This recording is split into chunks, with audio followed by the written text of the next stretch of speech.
salam sejahtera bagi anak kami di kelas 11. Kembali lagi bertemu dengan Ibu FT di pelajaran sosiologi. Nah, dan kali ini kita sudah memasuki semester 2. Nah, berarti kita sudah memasuki semester genap yang berujung kepada kenaikan kelas. Nah, untuk itu Ibu harap pada semester ini kamu lebih semangat dalam mempelajari sosiologi. Nah, oke, pada pertemuan kali ini kita akan membahas mengenai perbedaan, kesetaraan, dan harmonisasi sosial.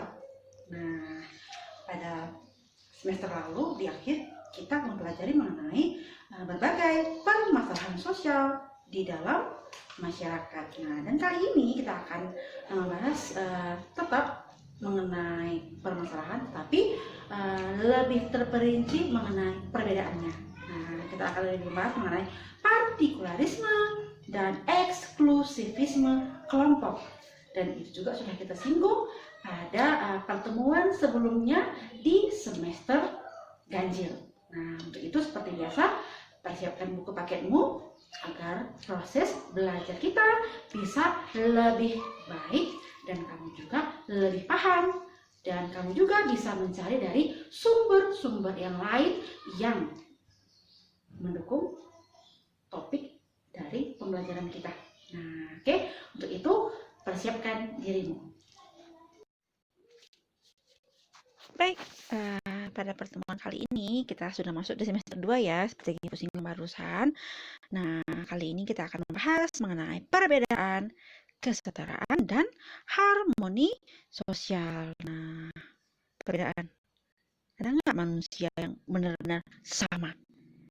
Nah, bahkan manusia yang kembar saja pasti mempunyai perbedaan. Nah, jadi perbedaan ini memang sangat identik ya, sangat sering terjadi dan memang harus terjadi dalam kehidupan bermasyarakat. Nah, bedanya ya, perbedaan itu ada yang lebih-lebihkan atau dibesar-besarkan, ada yang sama sekali tidak memandang perbedaan itu. Nah, baik, ini bisa kamu lihat ya, kamu juga bisa lihat di buku kamu.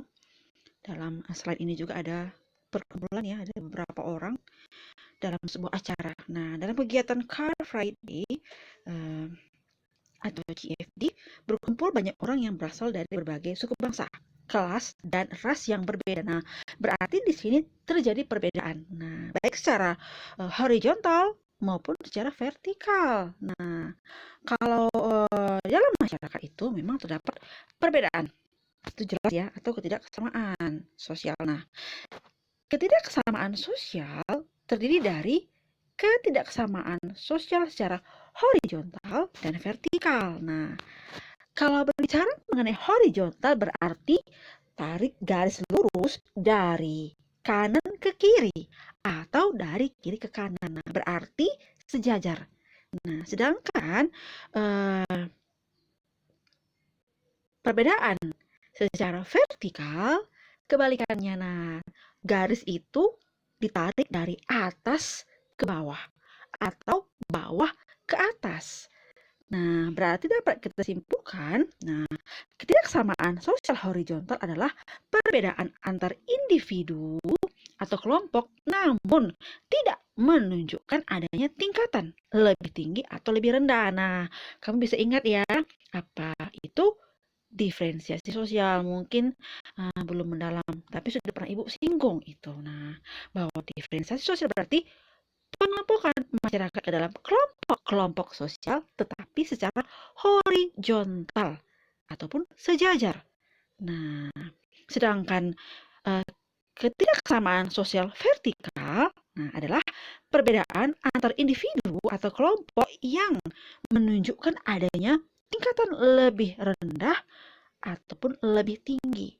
Nah, atau sering dalam istilah ya, stratifikasi sosial. Nah, berarti ada kelas sosial tidak sejajar. Nah, itu semua adalah perbedaan yang terjadi dalam masyarakat. Nah, jadi anak ibu sekalian, dalam pertemuan kali ini ya, karena ini adalah pertemuan pertama kita di semester 2, nah, ibu hanya akan masih menjelaskan kepadamu mengenai perbedaan. Nah, kamu harus yakin, percaya bahwa ya, memang manusia itu pasti memiliki perbedaan. Nah, namun seperti yang Ibu singgung tadi, ada perbedaan itu, nah, tidak dibesar-besarkan. Nah, ada perbedaan itu ya dibesar-besarkan. Nah, sehingga terjadilah sebuah konflik. Nah, ya, itu sedikit ya mengenai perbedaan. Dan itu akan kita bahas pada pertemuan berikutnya ya, lebih mendalam mengenai apa itu perbedaan. Nah, baik, sedikit ya, ini akan Ibu sampaikan sedikit ya, ini adalah materi kita pada bab 3 yang pertama mengenai partikularisme kelompok dan perbedaan sosial di masyarakat. Nah, masih ingatkah kamu apa itu partikularisme? Sudah kita singgung pada semester yang lalu. Nah, partikularisme adalah sifat yang atau paham yang dimiliki oleh seseorang di mana seorang itu lebih mementingkan kepentingan pribadi dibandingkan kepentingan kelompok. Nah, sehingga partikularisme ini lebih identik ke masyarakat kota. Nah, sedangkan eksklusivisme, nah apa itu eksklusivisme? Nah, dia lebih condong mementingkan kepentingan kelompok dibandingkan kepentingan pribadi. Sehingga eksklusivisme itu lebih condong ke masyarakat kota. Nah, jadi pada pertemuan berikutnya kita akan bahas mengenai partikularisme dan perbedaan sosial. Nah, karena ya kalau kita selami ya, kalau kita dalami sebenarnya pada dasarnya ya sebenarnya partikularisme inilah lebih mengutamakan atau mementingkan kepentingan kelompok dibandingkan kepentingan bersama atau kepentingan publik. Nah, ya. Jadi dia lebih di sini kelompok maksudnya diri sendiri. Nah, dibandingkan kepentingan orang lain. Nah, sedangkan eksklusifisme itu ya, Ibu bilang tadi ya, eksklusifisme itu kelompok, tapi di situ dimaksud eksklusifisme itu lebih mementingkan kepentingan bersama, nah atau kepentingan publik dibandingkan kepentingan kelompoknya atau dirinya sendiri. Nah, jadi itu harus anak-anak ibu pahami ya agar nanti kita bisa lebih mendalami mengenai apa itu partikularisme kelompok dan perbedaan sosial di masyarakat. Nah, jadi ibu harap kamu lebih semangat lagi karena ini sudah masuk semester 2. Nah, jadi semester genap yang akan menuju ke akhir semester yaitu naik kelas ke kelas 12. Nah, jadi bacalah bukumu agar apa yang ibu sampaikan kamu lebih paham lagi. Nah, sekian untuk pertemuan kali ini. Terima kasih.